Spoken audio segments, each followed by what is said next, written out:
Itoophiyaan himaamataa fi tarsiimoo haajaalaa yookaan dippiloomaasii baroota dheeraa lakkaa'anii fi addunyaa irratti biyya maqaa gaarii ijaarrachuun beekamtudha. Itoophiyaan biyyoota Afrikaa jalqabaa muraasa liigii biyyoota gamtoomanii seenan keessaa tokko yoo taatu, bara 1923 miseensa taatee miseensota dhaabbata mootummoota gamtoomanii hundeessan keessaa tokko turte. Seenaan hariiroo biyyoota alaa waliin qabduu fi dhaga'ummaan ishees haalaan cimaadha. Himaamata haajaalaa Itoophiyaan qabduu fi hojii dippiloomaasii yeroo ammaa hojjetameen bu'aan argamaa jiru irratti kan xiyyeeffate Yuunivarsiitii Ambootti barsiisota saayinsii siyaasaa fi walitti dhufeenya idil addunyaa kan isaan waliin turtii taasifnee simbiraan geenyaati nu hordofa. Barsiisota saayinsii siyaasaa fi walitti dhufeenya idil addunyaa obbo Faayisaa Giddiisaa fi obbo Ibsaa Mootummaan baroota dheeraadhaa fi Itoophiyaan hariiroo alaa qabaachuun biyyoota Afrikaa kamuu kan dursituu fi gaanfa Afrikaa irrattis biyya cimtuu ta'uudha kan isaan himani. Bara dhiyoo asii himaamata hariiroo alaa jijjiiruun biyyoota ollaa fi dursa kennuun hojii cimaa hojjechuus kaasu. Dippiloomaasiin hiikni isaa bu'uurumarraa dhimma ofii karaa nagaa raawwatachuu jechuudha. Haajaa ofii haajaa qabna. Haajaa kee karaa lama raawwatachuu dandeessu. Tokkoffaa humnaan vaayilensiidhaan, kan lammataa immoo karaa nagaadhaan. Nagaa kan jennu keessaa tokko dippiloomaasiidha. Dinagdeen jira akkasumatti inni itti fufu. Kanaaf dippiloomaasiin dhimmoota ijoo biyya kanaati. Kana waan ta'eef mootummaanis dhugaa dubbachuuf taanaan sirriitti irratti hojjeteera mootummaan Itoophiyaa. Itoophiyaan biyya guddoo gaanfa Afrikaati. Biyya guddoo kan ishee taasise wantoota 2-3-4 gochuu dandeenya. Tokkoffaa seenaa isheen akka biyyaatti erga hundeeffamtee qabdudha. Kan lammataa baay'ina uummataa isheen qabdudha. Kan sadaffaa muuxannoo isheen hariiroo idil addunyaa keessatti qabdudha. Keessumaa hojii siyaasaa, hojii birmadummaa, hojii biyya eeggachuu sirna kolonii irraa kaasee Adwaallaa wal qabatee jechuudha. Fi barbaadamummaa isheen qabdutu biyya guddoo ishee taasisee jechuudha. Horn of Afrikaa irratti.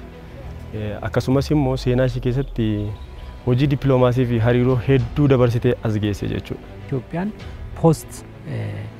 post Dr. Abiy kana 2018 booda waan isheen fidde dura amma siigee mentaalitii jedhama. Imaammanni alaa keenya. Siigee mentaalitii jechuun maali? Ollaa keenya kan jiru gulbatanyaadha. Abbaa humnaati. Humna qopheeffachuu qabna yaada jedhutu ture. Amma imaammanni kun geeddaramee ollaan keenya ollaa gaariiti. Qabeenya keenya eebbadhanuu fi isaan yoo jiraatan jiraannaa isaan yoo badan bannaa kan jedhu mootummaa bifa kanaan jijjiiru argineerra. Seenaa irraa gaafa barsiifnu Itoophiyaan political history keessatti Minilik irraa kaasee hariiroon Itoophiyaan qabdu baay'inaan warra lixaa faana ture kan inni akka malee hariiroo qodatee jiru jechuudha. Jidduutti Liji Iyyaasuun gara bahaa deemuu yaalee warra lixaa dhiisee jechuudha. Dargiin gara bahaa deemuu yaalee yookaan immoo koomunistiitti seenee Yaadig yookiin immoo EPRDF guutummaa isaa gara lixaatti deeffate. Kan ammaa kana gaafa laallu hundumaaf oppiin godhani. Warreen faayidaa biyyoolessa Itoophiyaan naashinaal intarestii eeguu danda'an hunduma wajjiniin hariiroo uummachuu dandeenyaa isa jedhutti deeman jechuudha. Itoophiyaa dur hoogganoonni Itoophiyaa liidaroonni Itoophiyaa durii waan saangoo argannaan Ameerikaa yookaan Yuuroop deemu jalqaba doowwannaaf. Dr. Abiy maal godhanii keessumaa mootummaan warra riifoormii kuni jalqaba Jibuutii deemu. Ittaane akkasuma kanatti deemaa ture. Because ollaan fi dugdaan lafaa qabu kan jedhu kun mataan isaa mo'icha tokkodha. Foreign policy approach ni jiru. Ka jalqabaa isolation foreign approach tu jira. Kophaatti of baasu. Kan lammaffaa realistic approach tu jira. Dorgommii keessa seenuu yookiin competitive approach jechuudha. Inni sadaffaa idealistic cooperation approach jechuudha. Ammatti xiinxala nuti ilaalluun gaafa barsiifnus ulaagaa sana keessa gaafa geenyu Itoophiyaan cooperationis competitionis wal faana oofaa jirti. Warreen faana wal dorgomuu qabdu faana wal dorgomaa. Warreen faana cooperate gochuu qabdu faana immoo cooperate gochaadha kan isheen deemaa jirtu. Warreen amma foreign policy Itoophiyaa kufeeraa dadhabdeetti warra jedhanii warreen competitionii sana qofaan laalanidha. Itoophiyaa wal dorgomaa jirti malee cooperate gochaa hin jirtu isa jedhu ilaalu jechuudha. Garuu immoo approachii tokko akka inni ta'e immoo hubachuun immoo barbaachisaadha jechuudha. Itoophiyaan hooggansa jijjiiramaan hoogganamu erga eegaltee hariiroo fi faayidaa wal irratti xiyyeeffachuun biyyoota ollaa waliin walitti hidhaminsa cimaan akka jiraatuu fi hojiin bu'aa qabeessi hojjetamuu fi biyyoota rakkoo nageenyaa keessa jiran akka rakkoo isaan mudate karaa nagaan furanii fi hojiin dippiloomaasii hojjetamaa jiruu fi hojiin jaarsummaa cimaanis gaggeeffamuu irratti argamaas kaasu. Biyyi keenya keessumaa poosti kan mideetarii jaarsummaa ta'uudhaan biyyoota garaagaraa keessatti keessumaa akkaataa gaanfa Afrikaa kana keessatti gaheen Itoophiyaa qoosaan fakkeenyaaf Sudaan keessatti keessumaa mootummaan Sovereign Council kan jedhamu jalatti Sudaan ce'umsa akka fiduuf gaheen biyya keenya gaheen Itoophiyaa gahee garmalee guddaadha. Akkaataatti gaazexeessitittiin gaaf sana muummee ministeeraa keenyatti faarsitellee akka ajaa'ibaati. Kanaaf gaanfa Afrikaa keessatti rooliin keenya nagaa buusuu keessatti baay'ee guddaadha. Sudaan kibbaa keessatti baay'ee guddaadha. Har'allee mataasaa Sudaan lola kana humnoota biyyittii gidduutti riifii uumanii wal waraanaa jiran kana gidduutti humna riifataaf raayyaa ittisa biyyaa Sudaan gidduutti lola jiru kana noormalaayiz gochuudhaa fi gahee biyyi keenya taphataa jirtu dippiloomaasii keessatti baay'ee waan yaadatamu. Itoophiyaan hanga gaafa Afrikaa fayyadde ofiyyuu hin fayyadne yoo jedhame hin danda'ama jechuudha. Maaliifi Somaaliyaa keessatti Alshabaab loluudhaan ilmaan Itoophiyaati kan lafeen isaanii cabee dhiigni isaanii badaa jiru. Saawus Sudaan yoo furanne nagaa kabachiisuudhaan ilmaan Itoophiyaa hedduutu achitti lafeen cabee waa beeka ta'e. Asuma Sudaan ishee xiqqoo kana walitti araarsuudhaan keessumaa mootolee Sudaan lamaan yookiin immoo jeneraalota waraanaa Sudaan lamaan walitti araarsuudhaan militarii saayinsii barsiisuudhaan leenjisuudhaan afaan waraanaatiin akka isaan taa'anii gadi taa'anii wajjin haasoftee akka isaan araaraman gochuudhaan hojiin ishee hojii guddaadha jechuudha. Bokkaa waraanaa roobuu ga'ee akkaataa kanaan haandil gochuun tiraanisfoormi gochuun dabarsuun mataansaa akka nama bokkaa lafa ga'e dabarsuu jechuudha. Dabarsuun waan biraa miti hojii dippiloomaasii jechuun biyyi kun hooggansi isaallee biyyi kunillee hagam hojii dippiloomaasii irratti dhugaa dubbachuuf taanaan baay'ee guddaa akka ta'e namatti mul'isa. Meeshaan hin namne biyyoonni nuufaan historikaalii garaagarummaa yaadaa qabnu historikaalii garaagarummaa dantaa historikaliidhaan istirateejikaalii garaagarummaa yaadaaf garaagarummaa fedhii qabnu meeshaa guuraa turan eenyuyyuu beeka kana. Iddoo kanatti wanni ta'e waan raajii lama ta'e tokkoffaa dippiloomaasiidhaan hojii gaariitu hojjetame kan lammaffaa dippiloomaasiin kee hojiirra ooluu kan danda'u yoomna qabaatte. Hojiin dippiloomaasii amma hojjetamaa jiru gaanfa Afrikaa qofaaf osoo hin taane Afrikaadhaaf illee siimbeliidha. Maaliif fedhiin Afrikaanotaa baay'ee kan murteeffamu warra lixaatiin. Warri lixaa immoo kan isaan to'atanii jiranii Horn of Afrikaa kan qabataniitu. Politics of Horn of Afrikaan gaarii taanaan siyaasni gaanfa Afrikaa gaarii taanaan Afrikaan gaarii ta'a. Siyaasni gaanfa Afrikaa garuu badaa taanaan Afrikaan illee badaa taati. Maaliif biyya seenaa qabdutu gaanfa Afrikaa keessa jira. Waraanaan, siyaasaan, dippiloomaasiidhaan, hojii birmadummaadhaan biyya seenaa qabdutu gaanfa Afrikaa irra jira jechuudha. Dippiloomaasiidhaan gaafa jabaatanii biyyoonni Afrikaa gara tokko dhufanii isaanitti akka tireetiitti sodaa balaa fedhiin isaanillee akka hin eegamnetti kan isaan fudhatan jechuudha. Afrikaadhaaf garuu gaanfa Afrikaadhaaf garuu biyyoota tokko tokko gaanfa Afrikaa keessa jiraniif including Eertiraa jechaadha. Cooperationin kun dippiloomaasiin asitti ta'u kun isaaniif advantageedha. Itoophiyaan biyya Afrikaa keessa giddugala konfiraansii ta'uudhaan biyya adda durummaan tajaajilaa jirtudha. Gaheen dippiloomaasii as keessatti dhimma ijooti. Magaalaan Finfinnee magaalaa konfiraansii hedduu keessummeessitu kunis akka miidhagduu fi hawwattuu taatuu fi hojiin ijaa addunyaa hawwatan hojjetamanii jiru. Kanarraas biyyii fi lammiileen biyyattii akka fayyadaman ta'us danda'ee jira. Dhimmoonni dippiloomaasiin keessumaa wanna magaalaa Finfinnee yookaan immoo Itoophiyaa dippiloomatik haab gochuudhaaf tarkaanfiin tarkaanfatame baay'ee tarkaanfii jajjabeessaa dippiloomatik haab giddugala dippiloomaasii gochuudhaaf. Amma durii wayi hoteela hin qabnu, wayi galmatti walitti qabamnu hin qabnu, wayi immoo daandii hin qabnu. Amma dippiloomatiin firiilii deemuu qaba, itti bareeduu qaba namni, waan dhoowwatu wayi qabaachuu qaba, lafatti boqotu. Amma biyya keenya keessatti hoteelonni jajjabaa abbaan urjiilee garmalee babal'achaa jiru. Magaalli Finfinnee baay'ee geeddaramaa jirti. Galmiiwwan garaagaraa jijjiiramaa jiru. Biyyoonni nama konfiraansii bareedaa simatan keessummeessanii biyyoota miidhagina qaban magaalli isaanii jecha. Gaaraantiillee warra qaban, wabii warra qaban, miidhagina warra qaban warreen harkisoo ta'an isaantu hedduminaan konfiraansii kana qopheessa. Itoophiyaan illee amma isaan sana keessa jirti. Dippiloomaatonni kana dura biyya kana turan amma dachaan akka dabalaman. Even kana turistiin mataan isaa akka isaan biyya kanatti heddummatan ta'aa jira, hojjetamaa jira. Kun immoo hojii dippiloomaasiidha. Wantoonni qabatamaan argaman jiru waan ta'eef jechuudha. So gatiin kanaallee gatii guddaadha jechuu barbaadeen. Itoophiyaan guddachuu barbaaddi. Gaafa Itoophiyaan guddatu Itoophiyaanota faana guddata. Lammiilee miliyoona 120 ol qabdi. Kana jiraachisuu nyaachisuu qabdi. Barsiisuu qabdi. Tajaajila kennuufii qabdi. Tajaajila fayyaa ta'u kamillee jechuudha. Kana gochuudhaaf immoo guddachuun irraa eegama. Guddachuudhaaf immoo karaalee gara guddinaatti geessan kamiyyuu haga faayidaa biyyoota biraa hin turnetti fayyadamuudhaaf mirga qabdi, dirqamallee ni qabaatti.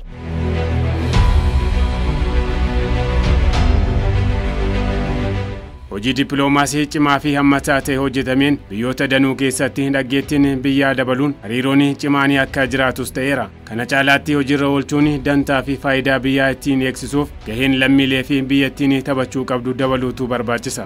Midilistii keessa naannofni hariiroo guddaa qabna. Kan durii caalaa jechuudha. Eeshiyaa kana keessa deemnee kan durii caalaa hariiroo guddaa qabna. Kabiraa yoo furanne biyyoonni nama warra Westii kun dippiloomaatiik ejentii isaanii yeroo yerootti gara Itoophiyaatti erganii Itoophiyaa faana ni mari'atuuni. Sanuma bara hojii dippiloomaasii jechuun mari'achuun sanuma. Dirqama biyyiin Ameerikaa deemuu qabu yookiin immoo Tiraamp Itoophiyaa dhufuu qabu. Dippiloomaatiik ejentoonni maaliif instruments of dippiloomaasii keessaa isaan kun isaan tokko waan ta'eef isaanumtiyyuu dhufanii yerootti isaan wajjin mari'atantu jira jechuudha. Kaniifi ulaagaa dippiloomaasiitiinis yoo laalle ka durii caalaa tokkoffaa riishafil goote poolisii dhumayyuu. Riishafil goote westernii qofarratti isa rarra'u no. Foreign policy diplomacy keenya dippiloomaasii keenya hundumaaf iyyuu oppiin gochuu qabna. Haga eessaatti haga national interestiin keenya eegamutti. National interestiin biyya keenya hin eegamu taanaan immoo warra fedhii biyya keenya eeguu hin dandeenye faana immoo waliin deemuu hin dandeenyudhanii approachii gaarii hordofuu jechuudha. Amma baalli jedhama miti Indooneeziyaa keessatti. Kun amma dippiloomaasii keessaa hojii tokko baalli namni kamuu achitti bashannanuu barbaada. Dubaay deemee bashannanuu barbaada. Keenya immoo kan Dubaay oli meeqa alaala kellaa wanci iddoo kana biyya kana fakkaatu jannata lafarraa fakkaata jannatumti samiirraa bu'ee waan jiru fakkaata isaan kana advocate gochuudha dhaadheessuudha kan keenya yoo dhaadheeffanne namni nuu dhaadheessu hin jiru ani gaarummaa Itoophiyaa yoon barreesse akka dhuunfaatti sirna biyya bulchuu wajjiniin wal fudhachuu dhabuu danda'a anillee abbaan ta'ellee kana jechuun Itoophiyaa wajjiniin wal dhabnachuu miti waa Itoophiyaa kana yoo tolchine yoo himanne dhugaa namaan sirriitti yoo himanne irra deebinee yoo himanne namni nu dhaga'a. Addunyaan hin dhageessi gara kana dhuftiin boqotti biyyoota biraa keessatti amma qorra hamaa jira ho'amaa jira sofikeeshinii garaa jira as kophaa fi lafamma kana bal'atu rafatanii ciisuun hin danda'ama sa'aatii rakkatan dhufanii asitti bashannananii nu immoo kana advocate gochuu jajjabeessuu barreessuu dubbachuudha namoota baratanii barannillee kanaaf amma immoo waa hundumtuu dijitaliidha odeeffannoo kana salphaatti hiriyoota keenyaan waliin ga'uun hin danda'ama.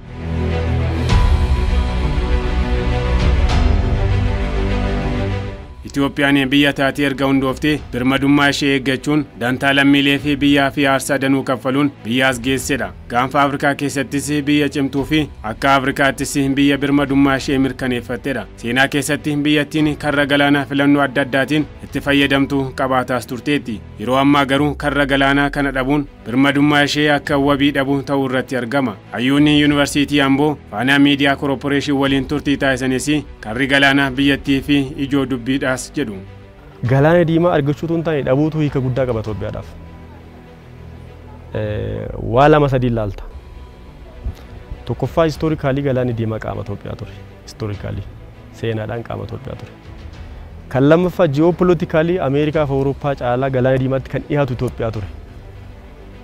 Inni sadaffaa gama seeraatti yoo fudhatte Eertiraan gaafa biyya kanarraa cittu qabeenya kana hin qoonneef qabeenya kana illee qooduufi qabdi turte.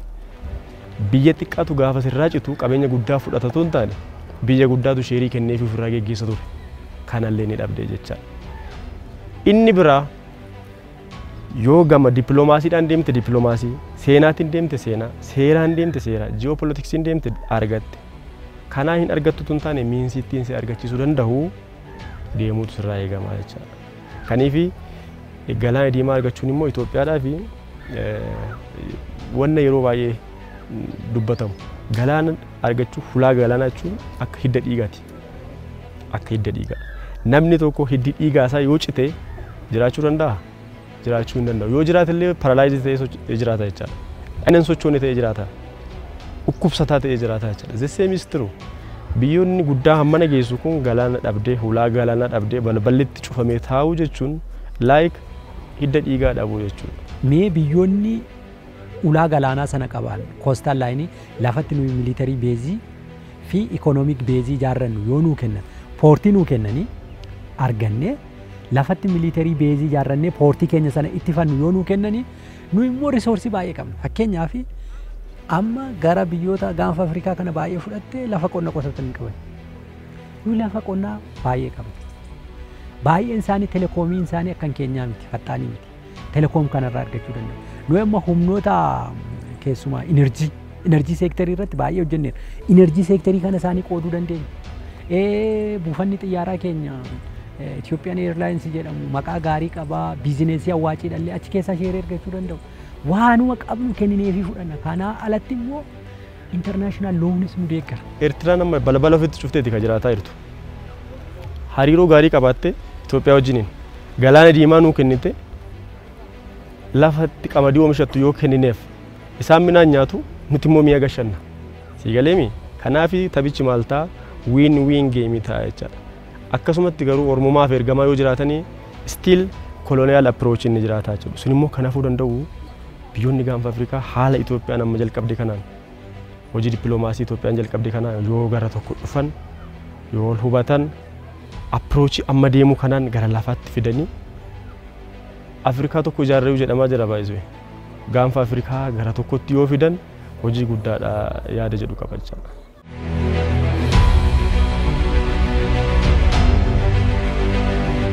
Oromoon maal jedhaa luka kennanii harka fudhatu jedha. Luka kennitee harka fudhatu. Kamturra dheeraadha luka. Harki gabaabaa tokko sakan. Kanaafi waan bayeessa kenniteetu waan ta'e kenniteetu waan bayeessa fudhattaadha. Kanaaf fullaadha garmalee wanni dippiloomaasiidhaan hojiin dippiloomaasiidhaan hojjetamu yoomiyyuu hundaan qabu. Because beekumsa irratti waan hundaa'edha. Achi keessatti namni miidhamu jiru. Dippiloomaasiin amalli isaayyuu win jedhama. Gareen lamaanuu 50-50 ta'uu danda'a. 60-40 ta'uu danda'a. 40-60 ta'uu danda'a. 70-30 ta'uu danda'a. Akkaataa humna keetti mo'ataadha. Gareen lamaan immoo mo'ataa ta'e jechuun fulla'aa maaltuun goonee kanaaf dippiloomaasiidhaan fullaadha. Haa jennu humnaan ammaa haleellee warra koostal laayinii qabaatan galaana diimaatti fulla'an ulaa galaanaa qabaachuu danda'an buufata qaban haleellee irratti fudhachuu dandeenya. Garuu isa immoo deebinee tiksachuudhaaf immoo yeroo dheeraa fudhata. Yeroo baay'ee dheeraa.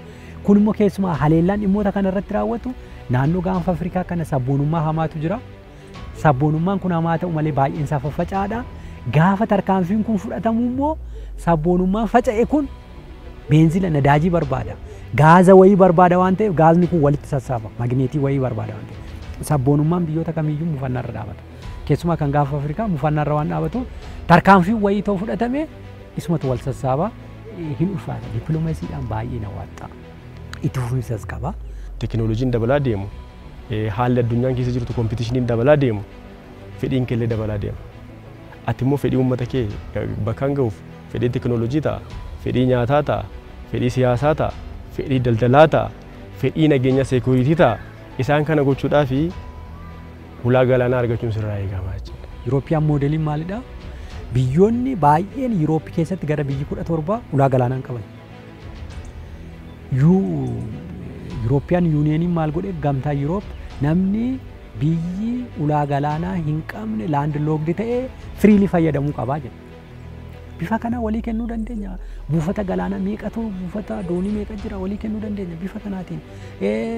Barbaachisaa ta'e immoo kan 5-6 qabu jira nu bitachuu dandeenya. Isaan kana baay'ee fullaadha. Madaan qabu, dhiigan qabu, walii galtee illiitiiti. Illiitiitu mana keessatti walii gala. Yaadayyuu biyya kan bulchu warra qaroo qabu, warra barataniidha waan ta'eef isaantu walii gala.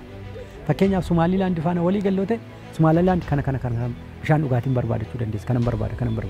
Okay, nu immoo kana barbaada kan nuu kennu.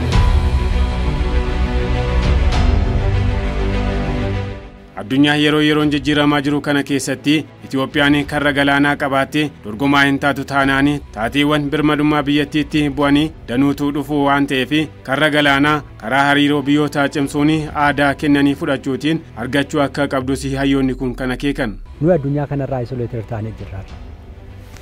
Communicationin sadarkaa addunyaatti geggeeffamu 90 90 qaama bishaanirra geggeeffamu 10 immoo samiirraan kan geggeeffamu humna qilleensaatiin. Nuyi 90 kana luus gooneetu jiraanna har'a. Amma dhimmoota security irratti top national security kan jira. Itoophiyaan meeshaa akkamii hidhattee jirti? Taankii gosa kamii hidhattee? Marfii gosa kamii hidhattee? Humni meeshaaleen jajjaboo ammayyaawaa akkamii? Maaloon akkamii kan jedhu eenyutu beeka? Because nuyi karaa Jibuutiif hin naami. Amma mootummaan Jibuutii yoo fattashe eenyu dhoobu? Maaliif nuyi military base hin qabnu waan protect ittiin goonu kana na jalaan tuqiinii kan jennu. Kanaaf nuyi waaquma rabbitu nu eege malee akkaataa waggoota 30 kana fuuldura itti turreen national interestiin keenya keessumaa national security top national security warri jedhaman yookaan immoo icciitiin gurguddaa biyya keenya nama harkaa Oromoo harka jira. Hulaa galaanaa dhabu qofa waan isheen luus goote kumaatamatti lakkaa'uu danda'ama jechuudha. Keessumaa core national interest warra jedhaman sana core national interest kan isheen dhabde jechuudha. Very core fundamental fedhii biyyoolessa isa guddaa jiraachuu dhabu nageenyaa fi akkasuma mucciitee jechuudha. Waan Itoophiyaan barbaaddu karaa Jibuutii dhufa. Taaksii kaffalleetu galchina. Taaksiitti kaffalleetu galchina. Dinagdee luus gochaa irra. Lammata biyya namaa keessa darbee dhufa. Kan namaa keessa dhufa icciitiin biyyaa bahaa jira barra. Big national security jedhamu. Icciitii biyyoolessa isa guddaatu dhabamaa jira. Keessumaa meeshaa waraanaa achiin binnee galchina. Gosti meeshaa waraanaa nuti galchinu. Hammisaa nuti galchinu. Taayipiidha in kind. Wantoonni kuni icciitiin isaanii bahan taanaan biyyaaf balaadha jechuudha. Birmadummaa biyyaadhaaf balaadha. Nagaa biyyaatti balaadha. Jiraachuu dhabuu biyyaatiif illee balaadha jechuudha. Kanallee seekir goona. Dinagdee baay'ee xiqqaa GDP xiqqaa oomishna. Almost 100 billion gara biliyoona 207 qabna har'a. Biliyoona 207 waggaa irraa ammatti geenye kana keessaa biliyoona 25 ton jaalatiin buufata galaanaaf kaffalla. Kana dinagdeedhaan karaa immoo keessumaa communicationiidhaan karaa immoo icciitii biyyaalessaatiin top national security keenya harka ormaa jira. Maal hidhannee meeshaa ammayyaa akkamii qabna maal hin qabnu kilaashii meeqa qabna warri galmeessan kilaashii meeqa biyya kana keessa akka jiru beeku. Because hin qabnu waan ittiin protect goonu abbaan fedhee banee ilaaluu danda'a. Isaan kan